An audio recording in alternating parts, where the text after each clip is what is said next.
এক নতুন সুপারহিরোর সাথে পরিচয়, এক পশুপ্রেমিক ক্রিমিনালদের জম ক্রাভেন দ্য হান্টার। অদ্ভুত লাগলো তাই না?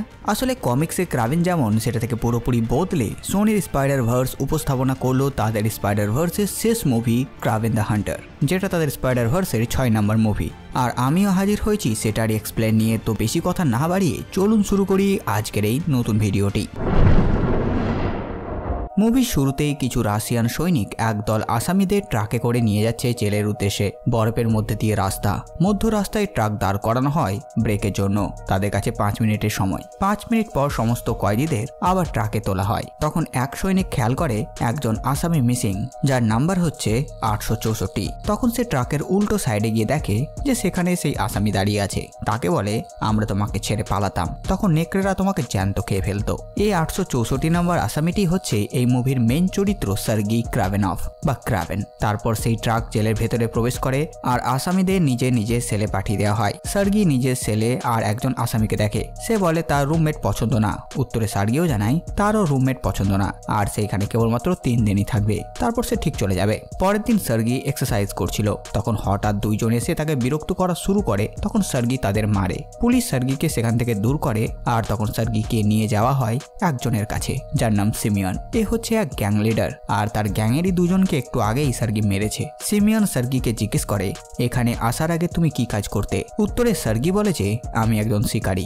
আর আমি তোমার মতন যারা ক্রিমিনাল আছে তাদের শিকার করি। সিমিয়ন বলে যে এরকম শিকারীর গল্প একটি গুজব, আর সে সার্গিকে তার নাম জিজ্ঞেস করে। তখন সার্গি তার ছদ্মনাম বলে, ক্রাভেন। এটা বলার পর ক্রাভেন সেখানে সবাইকে মারে আর তারপর তাদের বস সিমিয়নকেও মেরে ফেলে। এদের মারার পর সে জেল থেকে পালাতে লাগে, আর তার লাফানো আর দৌড়ানো সিংহের মতো। খুব সহজেই সে জেলের দেওয়ালে উঠে বাইরে চলে যায় আর বরফের মধ্যে দৌড়াতে লাগে। বাইরে তার সামনে বরফের অনেক বড় ঝড় আসছে। সেই ঝড়ের মধ্যে ক্রাভেন প্রবেশ করে আর সেখানে সে একটি নেকড়েকে দেখতে পায়। নেকড়েটি ক্রাভেনের উপর আক্রমণ করতে হয়তো, কিন্তু ক্রাভেন তার দিকে তাকায়, ফলে সে নেকড়ে শান্ত হয়ে যায়।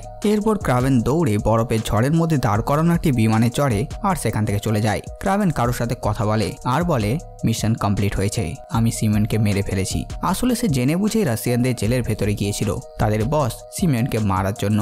ঝড় কমলে সৈনিকরা বরফের জায়গাটি তল্লাশি করে, আর যেখানে ব্রেকের জন্য ট্রাক থামানো হয়েছিল সেখানে তারা বরফের মধ্যে একটি নগ্ন বডি পায়, যেটার গলায় ট্যাটু দেখে সৈনিকরা বুঝতে পারে এটাই হচ্ছে 864 নাম্বার কয়েদি। তারা অবাক, এ যদি এখানে মরে পড়ে আছে তাহলে সিমিয়নকে হত্যা কে করলো? আসলে সেদিন যখন সমস্ত কয়েদি ট্রাক থেকে নেমেছিল সেই ফাঁকেই ক্রাভেন একে মেরে এই জায়গায় নিজে ট্রাকে প্রবেশ করে, আর তাই সৈনিকদের 864 নাম্বারকে খুঁজতে টাইম লেগেছিল। এই ঘটনা 16 বছর আগে নিউ ইয়র্কের একটি স্কুলে ইয়ং সার্গি ও তার ভাই ডিমিত্রি পড়াশোনা করে। তখন তারা জানতে পারে তাদের বাবা নিকোলাই তাদের নিতে আসছে।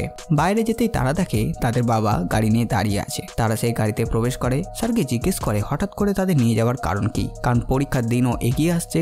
তখন তাদের বাবা তাদেরকে বলে যে তাদের মা মারা গেছে, সে আত্মহত্যা করেছে।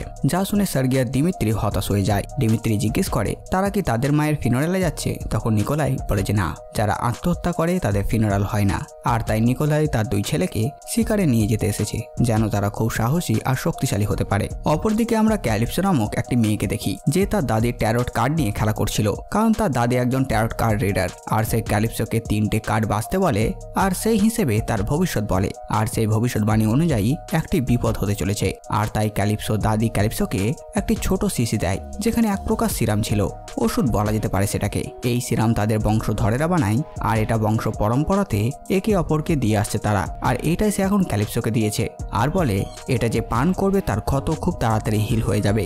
ওদিকে সার্গির বাবা নিকোলাই হরিণ শিকার করে। এই নিকোলাই আসলে একজন মাফিয়া, যেও 2 নম্বর ব্যবসা করে, যেমন ড্রাগ ডিলিং, এমনকি জঙ্গলের প্রাণীদের শিকার করে তাদের চামড়া বাজারে বিক্রি করা, হাতি শিকার করে তাদের দাঁত, মানে যত ধরনের 2 নম্বর কাজ হতে পারে এই জঙ্গলের পশুদের নিয়ে সেই সব কিছু। কিন্তু এই কাজ সার্গি আর ডিমিত্রি কেউই পছন্দ করে না। পরদিন তারা একটি সিংহ খুঁজতে যায় জঙ্গলে শিকার করার জন্য।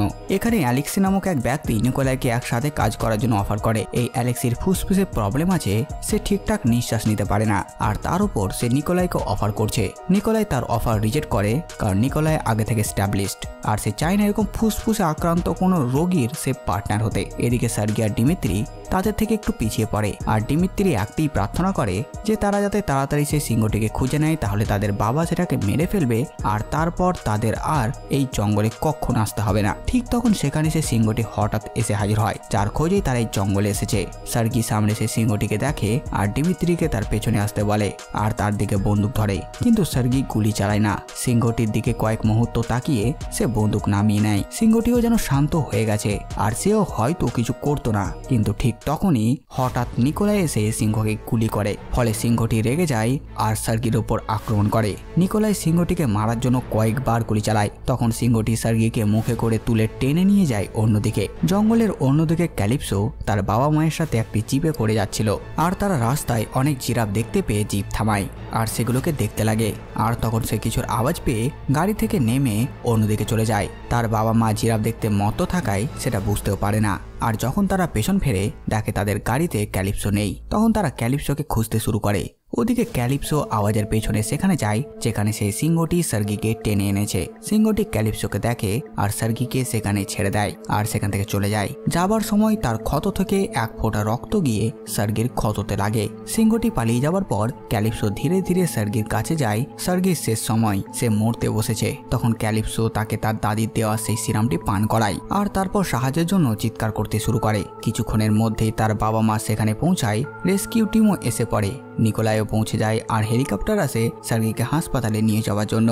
সার্গিকে নিয়ে যাওয়ার সময় ক্যালিপসো তার হাতে তার দাদির দেওয়া একটি কার্ড রেখে দেয় আর সেই সিসিটিও। এরপর হাসপাতালে সার্গির চিকিৎসা শুরু হয়। অনেক চেষ্টা করার পরও ডাক্তার তার জ্ঞান ফেরাতে পারে না আর তাই তারা তাকে মৃত ঘোষণা করে। পুরো 3 মিনিট এভাবে মৃত অবস্থায় থাকার পর সার্গি হঠাৎ নিজের চোখ খোলে। পাশের পালস মনিটরে যেখানেও তার রিপোর্টে দেখাচ্ছিল যে সে মৃত, সেটাও চলতে শুরু করে, যা দেখে ডাক্তারও অবাক। সে সার্গিকে সেই কার্ডটি দেয় যেটা ক্যালিপসো সার্গির হাতে রেখেছিল। কিছুক্ষণ পর তার সাথে দেখা করতে তার ভাই আর তার বাবা আসে। ডাক্তার বলে যে সে সার্গির কিছু টেস্ট করতে চায় কারণ সে প্রায় 3 মিনিট মৃত ছিল আর তার ক্ষত খুব তাড়াতাড়ি মিলিয়ে যাচ্ছে, কিন্তু তার বাবা বলে যে সে তার সাথে এক্ষুনি বাড়ি যাবে।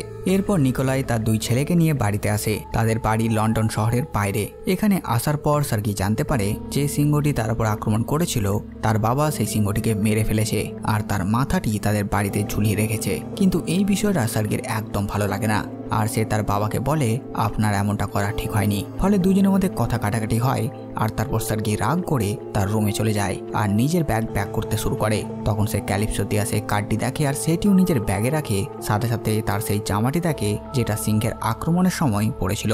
সেই জামাটির ভেতর সে একটি শিশিও পায়। এটা সেই শিশি যেটার ভেতরেই সিরামটি ছিল আর সেটি পান করার পরই সার্গি জীবিত হয়েছে। সেটিও সে সাথে নেয় আর তারপর লুকিয়ে বাড়ি থেকে বেরিয়ে যায়। কিন্তু যখন সে বাড়ির বাইরে যায় সেখানে তার ছোট ভাই ডিমিত্রি চলে আসে আর সে বলে আমাকে একা রেখে তুমি চলে যাচ্ছ।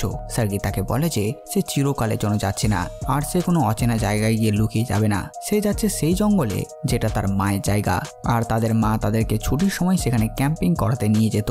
আর এখন যখন তাদের মা বেঁচে নেই তাই মায়ের স্মৃতিকে বাঁচিয়ে রাখার জন্য সার্গি সেখানে থাকারই ডিসিশন নেয় আর সে সেখান থেকে চলে যায়। পরের দিন সকালে সে একটি বন্দরে আসে আর জাহাজের নাবিককে বলে সেখান থেকে যেতে চায়। ইংল্যান্ড থেকে অনেক দূরে এসে যাবে। নাবিক বুঝতে পারে সার্গি বাড়ি থেকে পালিয়ে এসেছে। সে সার্গিকে তাদের জাহাজে জায়গা দেয়।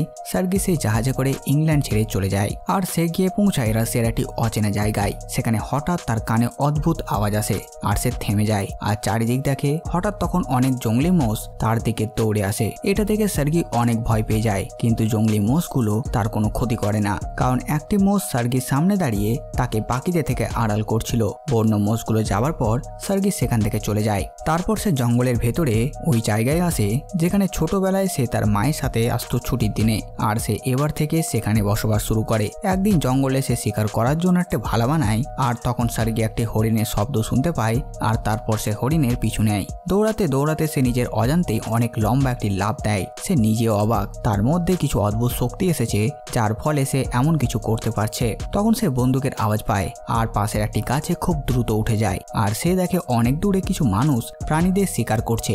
এরপর সে সেই প্রাণীদের কাছে যায় আর দেখে শিকারীরা মোষ শিকারের পর তাদের মেরে মাথা কেটে নিয়েছে যাতে তাদের শিং তারা কালো বাজারে বিক্রি করতে পারে। এই দেখে সার্গি অনেক রেগে যায় আর শিকারীদের বলে তোমাদের এমন কাজ করা উচিত হয়নি। শিকারীরা তাকে বাচ্চা ভাবে। তখন সার্গি সেখানে থাকা দুজন শিকারীকে হত্যা করে।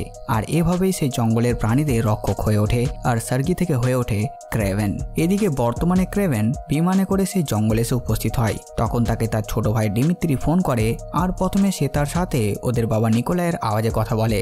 আসলে ডিমিত্রি সবার আওয়াজকে নকল করতে পারে। ডিমিত্রি ক্রেভেনকে জিজ্ঞেস করে যে তার জন্মদিনে সে আসবে কিনা। ক্রেভেন একটি মাছ ধরে আর খায়, তারপর সে নিজের ঘরে যায়। এই জঙ্গলের মধ্যে তার মায়ের সেই জায়গাটি, এখানেই সে এখন থাকে। কিছুদিন পর আবারও কিছু শিকারী এসেছে সেই জঙ্গলে। মোষদের মেরে তাদের সিং পাচার করছিল। ক্রেভেন তাদের গাড়ির সামনে চলে আসে। তখন তাদের লিডার অ্যান্ড্রে ক্রেভেনকে সামনে থেকে সরতে বলে, কিন্তু ক্রেভেন সরবে না। তখন সে বাকিদের আদেশ দেয় ক্রেভেনকে চাপা দিয়ে গাড়ি নিয়ে পালাবার জন্য। এরপর ক্রেভেন তাদের ট্রাকে উঠে যায় আর এক এক করে সে ট্রাকের সবাইকে মেরে ফেলে, যার ফলে তারা সিংগুলো নিয়ে যেতে পারে না। তখন তাদের লিডার যেহেতু অন্য গাড়িতে ছিল, সে সেখান থেকে পালিয়ে যায়। ক্রেভেন ওর পেছনে না গিয়ে শুধু ওর গাড়ির নাম্বার প্লেটটি দেখে রাখে। ওদিকে লন্ডনে অ্যান্ড্রে এসে তার বসের সাথে কথা বলে, কিন্তু সেখানে তার বস ছিল না, ছিল ক্রেভেন। আর সে জানায় সে তার বসকে মেরে ফেলেছে। এখানে ক্রেভেন একটি ডায়েরি পায় যেখানে অনেক মানুষের নাম লেখা ছিল। যাদের যাদের নাম এখানে আছে তারা সবাই ক্রিমিনাল। ক্রেভেন অ্যান্ড্রের নাম জিজ্ঞেস করে আর ডায়েরি খুঁজে ওর নাম কেটে দেয় আর অ্যান্ড্রিকে মেরে সেই ডায়েরিটা নিয়ে সেখান থেকে চলে যায়। অপরদিকে ক্যালিপসো তার অফিসে। সেও এখন বড় হয়ে গেছে আর সে একজন উকিল। সে তার এক বান্ধবী ফিনোরালে এসেছে। আসলে তার বান্ধবীকে সে রাশিয়ান গ্যাং লিডার সিমিয়ন হত্যা করেছিল। একটু পর সেখানে ক্রেভেন আসে আর সে ক্যালিপসোকে সে কার্ডটি দেয়, যেটা সে ছোটবেলায় সিংহর আক্রমণের পর ক্যালিপসোর কাছ থেকে পেয়েছিল। তখন থেকে কার্ডটি সে নিজের কাছে যত্নে রেখেছিল। কার্ডটি থেকে ক্যালিপসো বুঝতে পারে ক্রেভেনই হচ্ছে সেই ছেলে যাকে সে ছোটবেলায় ওষুধ দিয়ে বাঁচিয়েছিল। তারপর ক্রেভেন তাকে বলে যে সে সিমিয়নকে জেলের ভেতরে গিয়ে হত্যা করেছে, কিন্তু ক্যালিপসো সেটা বিশ্বাস করে না। এরপর রাত্রে বাড়িতে সে এটা নিয়ে সার্চ করে জানতে পারে যে হ্যাঁ, সেই ছেলেটি সত্য কথাই বলছিল। কারণ ইন্টারনেটে চারিদিকে একটি খবর ছড়াচ্ছে যে কেউ একজন সব মাফিয়াদের এক এক করে শিকার করছে। এরপর ক্যালিপসো আবার ক্রেভেনের সাথে দেখা করে। ক্যালিপসো বলে, তার মানে তুমিও তো এক প্রকার ক্রিমিনাল, কারণ তুমিও আইন নিজের হাতে তুলে নিয়েছো। কিন্তু ক্রেভেন বলে, আমার তাতে কোনো সমস্যা নেই, খারাপ মানুষদের মারা আমার কাজ। তারপর ক্রেভেন সেই লিস্টটি বের করে। এটা সেই লিস্ট যেখানে সকল মাফিয়াদের নাম লেখা আছে। ক্রেভেন বলে, তুমি একজন উকিল, তুমি তো দেখেছো অনেক সময় আদালতে এমন সব আসামিরা ছাড়া পেয়ে যায় যাদের পুলিশরাও কিছু করতে পারে না। তুমি শুধু আমাকে তাদের নাম আর ঠিকানা দেবে আর আমি তাদেরকে মেরে ফেলবো। ক্যালিপসো তাকে বলে, তুমি যদি এই লিস্টের নামগুলো মুছতে শুরু করো তাহলে একদিন তোমার আপনরাই বিপদে পড়বে। আর সে সেখান থেকে চলে যায়। অপরদিকে আমরা অ্যালেক্সি নামক সেই ব্যক্তিকে দেখি, যেও এখন একজন গ্যাং লিডার আর নিজের ফুসফুসের প্রবলেম থেকে সে এখন ঠিক হয়ে গেছে আর এখন নিজের গ্যাং চালাচ্ছে। এই ব্যক্তি হচ্ছে সেই ব্যক্তি যে 16 বছর আগে নিকোলাইকে অফার করেছিল তার টিমে আসার জন্য, কিন্তু নিকোলাই তার অফারকে রিজেক্ট করে দেয়। এই অ্যালেক্সির এক সাথী তার কাছে এসে বলে কেউ সিমিয়নকে মেরে ফেলেছে জেলের মধ্যে থেকেই। যা শুনে অ্যালেক্সি বলে, তাহলে এখন আমাদেরকে সিমিয়নদের সাথীদের নিজের টিমে আনতে হবে, এটা না করলে আমাদের কাজ বন্ধ হয়ে যাবে। পরের দিন অ্যালেক্সি কিছু রাশিয়ান মাফিয়াদের সাথে দেখা করতে যায়। এরা সিমিয়নের সাথী আর তার বিজনেসই দেখাশোনা করে। অ্যালেক্সি তাদেরকে নিজের টিমে আসতে বলে আর তার সাথে হাত মেলাতে বলে, কারণ যেহেতু সে এখন একজন গ্যাং লিডার তাই সে চায় সিমিয়নের সমস্ত মালের ওপর কবজা করতে। আর সেখানে সিমিয়নের সাথীদেরকে সে অফার করে যে তোমাদের মধ্যে কোনো একজনকেই আমি পার্টনার বানাবো, আর তাই কে হতে চাও আমার পার্টনার। তখন একজন অ্যালেক্সিকে গুলি করে, অ্যালেক্সি পড়ে যায়। এরভাবে সে মারা গেছে, কিন্তু পরের মুহূর্তেই সে উঠে পড়ে। তখন তারা জানতে পারে অ্যালেক্সির কাছে সুপার পাওয়ার আছে। আসলে অ্যালেক্সি হচ্ছে রাইনো, যার শরীর গন্ডারের মতন মজবুত, আর সে নিজের উপর এক্সপেরিমেন্ট করিয়ে এমন পাওয়ার পেয়েছে। আর তার শরীরে এক প্রকার লিকুইড ইনজেক্ট করতে হয়। এই লিকুইড তার শরীরকে নর্মাল রাখে। যখন এই লিকুইড শরীরে যাওয়া বন্ধ হয়ে যায় তখনই সে রাইনোতে ট্রান্সফর্ম হয়। তার কথা শেষ হতে না হতেই তার সাথীরা স্নাইপার দিয়ে সিমিয়নদের সাথীদের মেরে ফেলে আর দুইজনকে বাঁচিয়ে রাখে। আর তাদের বলে কে হবে আমার পার্টনার। তখন একজন যার নাম মরিস, সে তার একমাত্র বেঁচে থাকা সাথীকে মেরে ফেলে আর সে অ্যালেক্সির পার্টনার হয়ে যায়। রাত্রেবেলায় একটি বারে ডিমিত্রি গান করছিল। তার কাছে ছোট থেকে একটি ট্যালেন্ট যে সে বিভিন্ন জনের আওয়াজ নকল করতে পারে একদম পারফেক্ট ভাবে। আর সে এখানে বিভিন্ন গায়কের আওয়াজেই গান গাইছিল। সেখানে তার বাবা নিকোলাইও ছিল। কিছুক্ষণ পর সেখানে মরিস এসে উপস্থিত হয় আর সে এসেছে নিকোলাইয়ের সাথে দেখা করতে। আর তারা বিজনেসের ব্যাপারে মিটিং করছিল, কারণ নিকোলাইও চায় যে সিমিয়নের মৃত্যুর পর তার সমস্ত কাজ সে দখল করে নিয়ে চালাবে। কারণ এই মাফিয়া দুনিয়াতে নিকোলাইয়ের অনেক নাম ডাক। তার কাছে অফার পেয়ে মরিস রাজি হয়ে যায়, কিন্তু নিকোলাই বুঝতে পেরে যায় যে সে আগেই অ্যালেক্সির সাথে হাত মিলিয়ে নিয়েছে। আসলে মরিস এখানে এসেছিল নিকোলাইকে মারতে। আর হঠাৎ নিকোলাইয়ের ওপর গুলি চালাতে শুরু করে তার সাথীরা। নিকোলাই নিজের সামনে মরিসকে টেনে নেয়, ফলে গুলিগুলো তাকে লাগে। এই গুলি চলা দেখে ভয়ে ডিমিত্রি লুকিয়ে যায়। শেষ পর্যন্ত নিকোলাই বেঁচে গেছে আর মরিস মারা গেছে। যখন এই খবর অ্যালেক্সি জানতে পারে সে অনেক রেগে যায়। তখন সেখানে তার সাথী একটি পেন ড্রাইভ নিয়ে আসে, যেখানে সিসিটিভি ফুটেজ ছিল সেই জেলের। আর সেই ভিডিওতে তারা দেখে নিকোলাইয়ের ছেলে সার্গিকে, যে ওই জেল থেকে পালাচ্ছে। তখন অ্যালেক্সি সব বুঝে যায় যে হান্টারের ব্যাপারে তারা শুনেছিল, যে নাকি মাফিয়াদের হত্যা করে, সে হচ্ছে সার্গি। আর সেই ওই জেলে ঢুকে সিমেনকে হত্যা করেছে। অপরদিকে ক্রেভেন একটি বিল্ডিং এ উঠে আসে। এখানে আসলে তার ছোট ভাই ডিমিত্রি থাকে, আর সে এসেছে তার সাথে দেখা করতে, কারণ আজকে তার ছোট ভাই ডিমিত্রির জন্মদিন। তাই ক্রেভেন এসেছে তাকে উইশ করতে, আর সে তার ভাইকে খুব ভালোবাসে। এরপর ডিমিত্রি ক্রেভেনকে নিয়ে যায় তাদের বারে। সেখানে তারা ড্রিঙ্কস করে। কিছুক্ষণের মধ্যে সেখানে নিকোলাই এসে উপস্থিত হয়। যতই হোক ছেলের জন্মদিন বলে কথা। আর তারা তিনজন একসাথে ড্রিঙ্ক করে। নিকোলাই ক্রেভেনকে বলে, আমরা একটি পরিবার আর আমাদের একসাথে থাকা উচিত। কিন্তু তার কথা ক্রেভেন শুনতে হয় বলে শুনলো সে তার বাবাকে পছন্দ করে না। অনেক বেশি ড্রিঙ্কস করার ফলে ডিমিত্রির অবস্থা পুরোপুরি ড্রাঙ্ক। তাই তাকে তার ফ্ল্যাটে ক্রেভেন নিয়ে যায় আর তাকে তার বিছানায় শুয়ে দিয়ে নিচে চলে যায় সোফায় শুতে। কিন্তু জঙ্গলে ঘুমানোর অভ্যাসের কারণে মানুষদের সোফায় তার ঘুম একদমই আসে না। তাই সে সেখান থেকে উঠে চলে যায় আর বাইরে একটি গাছতলায় ঘুমিয়ে পড়ে। সকালে ঘুম থেকে উঠে সে তার ভাইয়ের সাথে দেখা করতে যায়। ভেতরে গিয়ে সে দেখে জিনিসপত্র এদিক সেদিক ছড়িয়ে ছিটিয়ে ভাঙচুর অবস্থায়। যা দেখে সে দৌড়ে ডিমিত্রির রুমে যায় আর দেখে তার ভাই রুমে নেই আর তার বিছানাতে রক্ত। যা দেখে ক্রেভেন বুঝে যায় কেউ তার ভাইকে কিডন্যাপ করেছে। ব্যালকনিতে গিয়ে সে কিডন্যাপারদের দেখতে পায় আর তারা ডিমিত্রিকে নিয়ে যাচ্ছিল। ক্রেভেন তাদের পেছনে যায় তাদের থামাতে আর নিজের ভাইকে ছাড়াতে। অনেক কষ্ট করেও শেষ পর্যন্ত কিন্তু সে নিজের কাজে সফল হতে পারে না। তারা তার ভাইকে গাড়িতে করে নিয়ে যাচ্ছিল। ক্রেভেন তাদের প্রায় আটকিয়ে নিয়েছিল, কিন্তু কিডন্যাপাররা সেখান থেকে হেলিকপ্টার ব্যবহার করে, ফলে ক্রেভেন তার ভাইকে ছাড়াতে পারে না। সেখান থেকে ক্রেভেন যায় ক্যালিপসোর সাথে দেখা করতে আর তাকে পুরো ব্যাপারটা বলে। সাথে সাথে সে এটাও বলে যারা তার ভাইকে কিডন্যাপ করেছিল তাদের মধ্যে একজন টার্কিশ ছিল। যখন সে তাদের পিছু নিচ্ছিল সে টার্কি ভাষায় কথা বলছিল। তারপর ক্যালিপসো বলে, ঠিক আছে, আমি আমার কন্ট্যাক্টসের ব্যবহার করে তোমার ভাইয়ের খোঁজ এনে দেবো। সেখান থেকে ক্রেভেন গিয়ে তার বাবার সাথে দেখা করে আর জিজ্ঞেস করে যে কিডন্যাপাররা তার কাছে কি চায়। তারপর নিকোলাই বলে তারা $20 মিলিয়ন দাবি করেছে। তখন ক্রেভেন বলে, তাহলে সমস্যাটা কোথায়? তাদেরকে টাকা দিয়ে ডিমিত্রিকে ছাড়িয়ে নাও। নিকোলাই বলে, এখানে টাকার বিষয় না। যদি আমি তাদেরকে টাকা দিয়ে দেই তাহলে তারা আমাকে অসহায় মনে করবে, দুর্বল মনে করবে। এর মানে নিকোলাই টাকা দিয়ে তার ছেলেকে বাঁচাতে চায় না। আর কি গ্যারান্টি আছে যে টাকা দিলে ওরা ডিমিত্রিকে ছেড়ে দেবে? কারণ ওদের জায়গায় যদি নিকোলাই থাকতো আর সেও যদি এরকমই কাউকে কিডন্যাপ করতো, সে টাকা পাওয়ার পরও তাকে ছাড়তো না। ওই কিডন্যাপাররা ডিমিত্রির একটি আঙ্গুল কেটে নিকোলাইয়ের কাছে পাঠিয়েছিল, যা দেখে ক্রেভেন অনেক রেগে যায়। অপরদিকে ক্যালিপসো এসে একটি লোকের সাথে দেখা করে। এই লোকটি কিডন্যাপারদের নাম ঠিকানা জেনে ক্যালিপসোকে দিয়ে দেয়। ক্যালিপসো সেখান থেকে চলে গেলে রাইনোর এক সাথী সেখানে আসে আর সেই লোকটিকে মেরে ফেলে আর বলে কাজ হয়ে গেছে। আসলে রাইনো মানে অ্যালেক্সি ডিমিত্রিকে কিডন্যাপ করিয়েছে আর সে নিজেই তাদের খবর ক্রেভেনের কাছে পৌঁছাতে এই সব কিছু করেছে। কারণ অ্যাড্রেস পাওয়ার পর ক্রেভেন অবশ্যই সেখানে যাবে আর রাইনো তাকে সহজেই মেরে ফেলতে পারবে। হয়ও ঠিক তেমনটাই। ক্রেভেন তার ছোট ভাই ডিমিত্রিকে বাঁচানোর জন্য ওই লোকেশনে চলে যায়। এখানে অনেক গার্ড ছিল। ক্রেভেন এক এক করে তাদেরকে মেরে এগিয়ে চলে। অবশেষে সে কিডন্যাপারদের বসকে ধরে নেয় আর সে বুঝতে পারে এখানে ডিমিত্রিকে তারা রাখেনি, কেবলমাত্র তাকে এখানে টেনে আনার জন্য জাল ছিল মাত্র, যাতে তাকে তারা মারতে পারে। আর তৎক্ষণাৎ একটি মিসাইল সে বিল্ডিং এসে লাগে। তার আগেই ক্রেভেন সেখান থেকে লাফ দিয়ে নিচে পড়ে, কিন্তু ব্লাস্ট হয়ে যাওয়ার ফলে বড় বড় পাথর তার উপরে সেটাকে ঢেকে ফেলে। এরপর রাইনো ভেবে নেয় ক্রেভেন পাথরের নিচে চাপা পড়ে মারা গেছে। তারপর সে ডিমিত্রিকে ক্রেভেনের জেলের সেই ফুটেজটি দেখায়, যা দেখার পর ডিমিত্রি বুঝতে পারে তার বড় ভাই ক্রেভেনই হচ্ছে সে হান্টার, যে সব ক্রিমিনালদের খুঁজে খুঁজে মারছে। ওদিকে কিছু লোক দেখতে আসে যে ক্রেভেন কি বেঁচে আছে নাকি সত্যি মারা গেছে, কিন্তু ক্রেভেন জীবিত ছিল। আর সে দুজনকে মেরে তাদের মোবাইল নিয়ে ক্যালিপসোকে কল করে আর বলে এসব কিছু একটি প্ল্যান ছিল, তুমি তাড়াতাড়ি পালিয়ে যাও, ওরা এখন তোমাকে ধরতে আসবে। আর সে নিজে সেই প্রাইভেট জেটটি পাঠিয়ে ক্যালিপসোকে নিজের কাছে নিয়ে আসে। এরপর তারা দুইজন জঙ্গল দিয়ে যায় ক্রেভেনের সেই বাড়িতে। রাস্তায় তাদের উপর একটি চিতাবাঘ আক্রমণ করে। ক্রেভেন তাকে আটকায়। অন্যদিকে রাইনো খবর পেয়ে গেছে ক্রেভেন বেঁচে আছে আর তার একজন সাথী আছে, এর নাম অ্যান্টনি। সে রাইনোর জন্য একটি সংবাদ নিয়ে এসেছে। আসলে সে জেনে গেছে ক্রেভেন কোথায় থাকতে পারে। আসলে ক্রেভেন যে বিষ ফুল ব্যবহার করে নিজের অস্ত্রতে, সেই ফুল এই জঙ্গলের একটি এরিয়াতেই হয় আর তাই ওখানেই ক্রেভেনকে তারা পাবে। অন্যদিকে ক্রেভেন ক্যালিপসোকে নিয়ে সেই জায়গায় আসে যেখানে ক্রেভেন বসবাস করত। ক্রেভেন ওখানে সেই সিরামের শিশি বের করে ক্যালিপসোকে বলে, এটা তুমি কোথায় পেয়েছিলে? এর জন্য আমি সুস্থ হয়েছিলাম, এরকম আমার আরো দরকার। ক্যালিপসো বলে যে এটা তার দাদি বানিয়েছিল, তিনি জড়িবুটি ওষুধ সম্পর্কে অনেক কিছু জানতেন আর তিনিই তাকে এই সিরামটি দিয়েছিলেন। আর তিনি অনেক বছর আগে মারা গেছেন, ফলে এখন আর কেউ নেই যে এই সিরাম বানাতে পারে। অন্যদিকে রাইনো তার সব দলবল নিয়ে জঙ্গলের দিকে বেরিয়েছে ক্রাভেনকে খুঁজতে। তার সাথে অ্যান্টনির কাছে এক বিশেষ ধরনের ইঞ্জেকশন ছিল যা দিয়ে সে ক্রাভেনকে মারতে চায়, কারণ এই ইঞ্জেকশনে ছিল বিষ। কিছুক্ষণ পর তারা জঙ্গলে পৌঁছে যায়। জঙ্গলের ভেতর রাইনোর লোক চারিদিকে ছড়িয়ে পড়ে ওই ফুলওয়ালা জায়গাটি খোঁজার জন্য। ক্রাভেন ওই লোকদের এক এক করে মেরে ফেলে। সেখানে গোলাগুলির শব্দ শুনে রাইনো নিশ্চিন্ত হয় যে ক্রাভেন আশেপাশে আছে। তারপর সেখানে অ্যান্টনি এসে ক্রাভেনের সাথে লড়াই করে আর সে ক্রাভেনের শরীরে সে বিষওয়ালা ইঞ্জেকশন ইনজেক্ট করে দেয়। ফলে ক্রাভেনের শরীর দুর্বল হয়ে যায়। এই সুযোগ কাজে লাগিয়ে অ্যান্টনি ক্রাভেনকে অনেক মারে আর তাকে গুলি করে মেরে ফেলতো।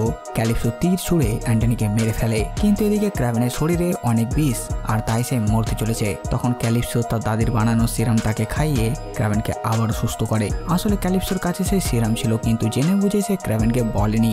অন্যদিকে রাইনো খবর পায় যে অ্যান্টনি ক্রাভেনকে মেরে ফেলেছে। তারপর সে দলবল নিয়ে জঙ্গল থেকে চলে যেতে লাগে। ওই সময় বন্য মোষের একটি দল তাদের গাড়ির দিকে আসতে থাকে। তারপর রাইনো তার শরীরের ওই পাইপ সরিয়ে দেয় আর তারপর সে বিশাল গন্ডারের মতো হয়ে যায়, যার জন্য বন্য মোষের আক্রমণে তার কিচ্ছু হয় না। রাইনো গাড়ি থেকে নেমে বাইরে বের হয়ে আসে আর ক্রাভেনকে সামনে দেখার সাথে সাথে ফাইট শুরু করে। ক্রাভেন রাইনোর সাথে লড়াইয়ে মার খেতে থাকে, কারণ রাইনোর শরীর পাথরের মতন শক্ত। একটা পর্যায়ে ক্রাভেন বুঝে যায় রাইনোর শরীরের দুর্বলতা, শরীরের সেই অংশ যেখান দিয়ে সে লিকুইডটি নিজের ভেতরে প্রবেশ করায়। ক্রাভেন ওই জায়গাতেই আঘাত করে তার, যার ফলে রাইনো দুর্বল হয়ে যায়। এই সুযোগে ক্রাভেন দড়ি দিয়ে চারিদিক থেকে রাইনোকে বেঁধে ফেলে আর তারপর দড়িটাকে বন্য মোষের সাথে আটকে দেয়। ফলে তার রাইনোকে টেনে নিয়ে চলে যায় আর রাইনোর অবস্থা খারাপ করে দেয়। তখন ডিমিত্রি বন্দুক নিয়ে আসে তাকে মারার জন্য। ক্রাভেন তাকে বাধা দেয়। রাইনো মারা যাওয়ার আগে ক্রাভেন তাকে জিজ্ঞেস করে তাকে ওই ভিডিও কে পাঠিয়েছিল। রাইনো বলে, তুমি এখনো বুঝতে পারোনি, সে সব সময় তোমার সামনেই ছিল। অপরদিকে রাশিয়ার একটি জঙ্গলে নিকোলাই ক্যাম্প করে আছে রাত্রিবেলায়। ক্রাভেন এখানে তার বাবার সাথে দেখা করতে আসে, কারণ ক্রাভেন জেনে গেছিল ওই ভিডিওটা তার বাবাই পাঠিয়েছিল। আসলে তার বাবা ওই ভিডিও রাইনোকে দিয়েছিল, কারণ রাইনোর জন্য নিকোলাই তার কালো ব্যবসা করতে পারছিল না। রাইনো ছিল তার রাস্তার কাঁটা আর সে রাইনোকে হারাতে পারবে না, তাই নিকোলাই ওই ভিডিও রাইনোর কাছে পাঠায় যেন রাইনোর সম্পূর্ণ ধ্যান ক্রাভেনের উপর থাকে। আর ক্রাভেন রাইনোকে মেরে ফেলার পর নিকোলাইয়ের রাস্তা ক্লিয়ার হয়ে যাবে। কিন্তু ক্রাভেন তার পিতাকেও ছাড়ে না। সে তাকে নিজের হাতে হত্যা করে না, কিন্তু তার বন্দুকের সমস্ত গুলি বের করে নেয় আর সেখান থেকে চলে যায়। তার সেখান থেকে চলে যেতেই একটা বন্য ভাল্লুক সেখানে এসে হাজির হয় আর সে নিকোলাইকে মেরে ফেলে। এরপর 1 বছর কেটে যায়। ক্রাভেন তার ভাই ডিমিত্রি জন্মদিনে এসেছে। ডিমিত্রি এখন তার বাবার বিজনেস সামলাচ্ছে আর সে নিজের উপর এক্সপেরিমেন্ট করিয়েছে, ফলে তার কাছেও এখন রূপ বদলাবার শক্তি চলে এসেছে আর সে হয়ে উঠেছে ক্যামেলিয়ন। সেখান থেকে ক্রাভেন বাড়ি ফেরে আর তার বাবার একটি চিঠি পায় আর সিংহের চামড়া, সেটা সে পড়ে আর বসের সিংহাসনে। আর সে এখন বাকি ক্রিমিনালদেরও হত্যা করবে। আর এই মুভিটি এখানেই শেষ হয়ে যায়। তো বাস বন্ধুরা, এই ভিডিও বাস এতটুকুই। আপনারা কমেন্ট করে জানান ভিডিও আপনাদের কেমন লাগলো। সাথে সাথে আমার এই কাজের আপনাদের ভালো লাগে ভিডিওটি লাইক চ্যানেলকে সাবস্ক্রাইব করে দেবেন। তাই আমি আসছি নতুন ভিডিও নিয়ে। আমি প্রিন্স সালমান আর আপনারা দেখছিলেন বাংলা মুভিজ।